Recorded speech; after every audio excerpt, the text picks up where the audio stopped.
It just feels magical in here this morning. I'm all about the Christmas early, and so I figured we could all use a little magical feeling in our lives today. There's so much going on in the world right now, and I just want to take a minute to like invite you in and relax, and also share something with you that Natalie has been teaching me about how God sees me and my emotions. So, Natalie, what are you doing? I'm doing playing. You're playing, yeah? So recently, Natalie, you know, is in that 2-year-old phase where they're looking for independence and they're starting to like push boundaries and see how firm they are.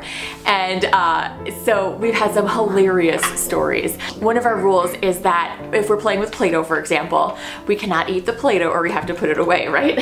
So one day, Natalie, you know, looked at me and was like about to eat it. I'm like, remember, we gotta put it away if we eat it. And she didn't. And afterwards, she helped me clean it all up, put it away, and then she said, I know eat Play-Doh. And I was like, good job, you did not try to eat the Play-Doh.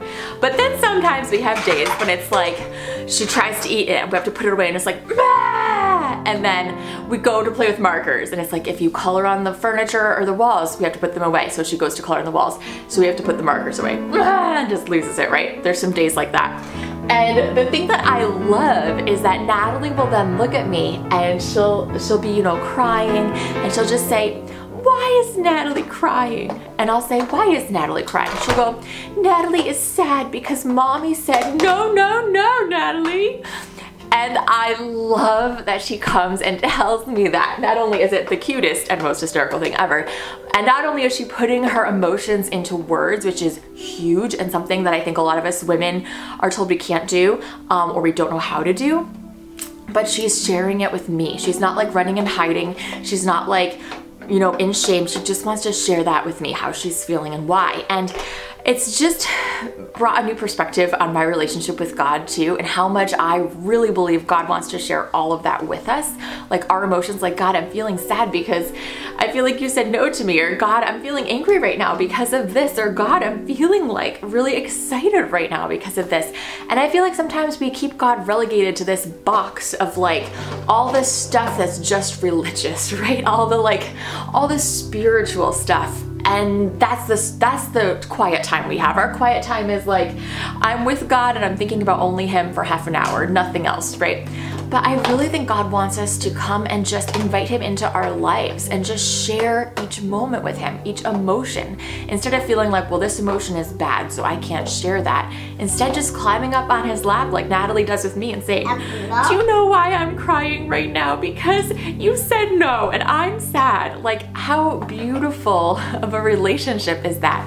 And I really, with all my heart, believe that that is what God wants for us too. I mean, He knows it all anyway. He knows what we're thinking. He knows what's going on inside us. So why not share it with Him?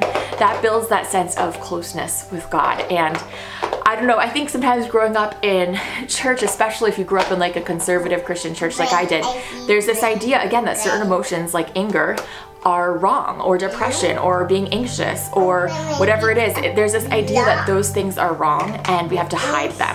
But I really think God wants us to come right to Him with them and to people we trust. But yeah, just to bring those to God and say, I'm feeling this way. And honestly, like, I don't really want to spend time with you today because I'm feeling really like frustrated and confused. And just to share that with Him, the good and the bad, quote unquote, not that it's really bad, it's just what we're feeling. And I think that that builds a sense of closeness with God that's so important. And I just hope that in this, I know this is a tough time of year, like with holidays coming up, with COVID, with the election here in the US, some of us are gonna feel really tense about that. Just come on into like this warm embrace of maybe holiday lights, holiday music, wrapping presents, which I'm obsessed with, and just remembering like you can share it all with God. It doesn't have to look a certain way. You can share it all with Him. So I love you, ladies, and I'll see you later. Bye.